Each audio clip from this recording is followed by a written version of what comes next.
I want to bring in Jim Cavanaugh, retired special agent in charge for the Bureau of Alcohol, Tobacco, and Firearms. He's also a former hostage negotiator. Good morning to you. Thank you for coming on this morning. We wanted to talk about workplace security. I wanted to try to understand your thoughts about this incident, but also the changing dynamic of workplace security, active shooter drills that are now taking place within workplaces. It used to be people had fire drills. Now they have active shooter drills. How do you think the workplace either needs to or should change? Well, there's a lot of moving parts in this shooting at YouTube. And first of all, we got to look at the way the shooter acted and the information that was out there. There's reports in the media in California now, ABC News report I read, that the shooter's father had called the police, reported his daughter missing in the last few days, and said she was angry at YouTube. I watched her YouTube videos this morning that she posted. She was extremely angry at YouTube for the demonetization of her site. She spouts out all this stuff. Clearly, she's someone who's extremely angry at YouTube. So this is a person, Andrew, this is important for the corporate leaders. She did not work there. You know, yesterday we're talking about workplace violence as if this was an employee, or people saying this is domestic. What this looks like is a person who's not employed at YouTube and does not have a relationship with anyone at YouTube and does not have access to YouTube. They're an external threat to YouTube. So that's the first thing everybody has to realize. If these facts hold true, she's an external threat. She has no access. And there's warning signs. Her father reports her missing and she's mad at YouTube.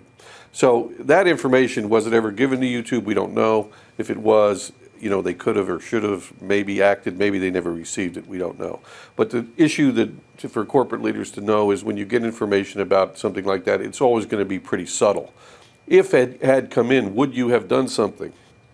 It's going to be subtle. You know, somebody's missing and they're mad at your company. You know, what are your procedures?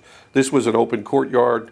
The witnesses I watched yesterday when we were discussing this on MSNBC was, you know, right there at the drive-in at Carl's Jr., hearing the shots, the victims running over to the restaurant. This was an outside external attack on employees at YouTube. And the motive, I just want to make one comment because, you know, we're talking about this as an outside person who has nothing to do with YouTube, and that's true in the classic corporate sense. But what's so fascinating about this to me is this is almost an online community that has now moved offline or to reality, to the real world.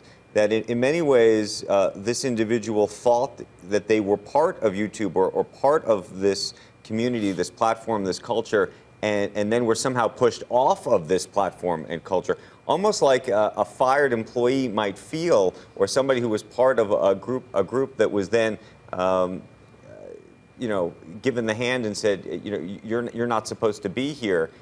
So, you know, it's very interesting. We now talk about these online worlds. There's all sorts of people who think that they're part of a community, who think they almost work at a company. I don't want to say she thought she worked at YouTube, but I do think there is a different dynamic that's at play now. No?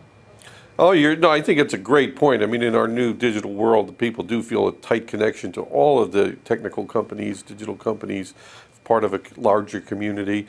But, you know, there's always been corporations going back. Customers are, you know, tighter with their corporate, the companies they deal with, the corporations they deal with. Customers are treated differently, treated better, you know, romanced and helped. So, yes, there's always people who are more in touch with the company. But when I say external, I mean, you know, not an employee actually with access to the building. So from a security standpoint, they couldn't walk in. Just to put a very fine point on it for the corporate leaders that are watching this morning who have campuses, not buildings where there's, you know, one way in and one way out, what kind of security do you think that they now need to think about? Or I mean, do they need to think differently? And should the security people be armed? Well, yes, let's start with the first thing. First, you're the leader. What's your main job as a leader? Decision making. You have to make a decision. What areas of your campus or your building is going to be called secure? Right. You have to decide that. You can't just willy-nilly say, well, we didn't know that was secure, this wasn't secure. You have to make a decision. This is secure, this is not secure. If a person can walk into your facility carrying a rifle, for example, which was not the case yesterday, but it was a handgun, but if you were to walk in carrying a rifle, walk across the parking lot, and nobody stops them, then you don't have any security. Jim, because that person's going to walk right in. Do you want the security armed? Sure. Security needs to be armed, absolutely. Okay. Jim, we got to go. We do want to thank you for your time and your perspective this morning on this important story. Hey there, thanks for checking out CNBC on YouTube. Be sure to subscribe to stay up to date on all of the day's biggest stories. You can also click on any of the videos around me to watch the latest from CNBC. Thanks for watching.